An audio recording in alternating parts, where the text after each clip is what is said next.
K Umamaheswararao, రాష్ట్ర ప్రధాన కార్యదర్శి, AP municipal workers and employees federation, CIT అనుబంధ సంఘం.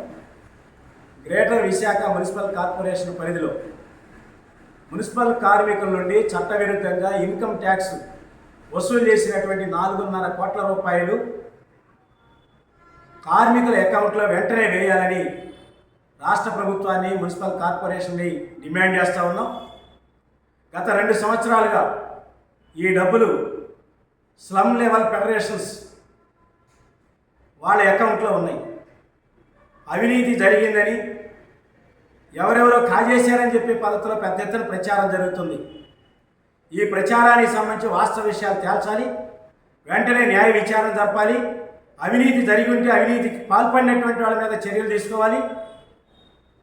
చట్టవిరుద్ధంగా ఇన్కమ్ ట్యాక్స్ వసూలు చేసినటువంటి సొమ్ముని సిఐటి అనుబంధ సంఘం పోరాడి వెనక్కి తెచ్చింది. గత 2 ఏళ్లుగా స్లమ్ లెవెల్ ఫెడరేషన్లో మూలుగుతున్నటువంటి నిధుల్ని బ్యాంకు వడ్డీతో సహా కార్మికుల అకౌంట్లో వేయాలని చెప్పేసి మున్సిపల్ అధికారులని, రాష్ట్ర ప్రభుత్వాన్ని కోరుతా ఉన్నాం. ఈ నిధులు కనుక కార్మికుల అకౌంట్లో వేయకపోతే రాబోయే రోజుల్లో ఈ సమస్య పరిష్కారం అయ్యే వరకు విశాఖ మహానగరంలో పెద్ద ఎత్తున ఆందోళన పోరాటాలు సిద్ధమవుతాం. ప్రజల మద్దతు కూడగట్టి మున్సిపల్ ఆఫీస్ ముట్టడించడానికి కూడా వెనకాడబోమని చెప్పేసి ప్రభుత్వాన్ని, మున్సిపల్ అధికారులు హెచ్చరిస్తా ఉన్నాం.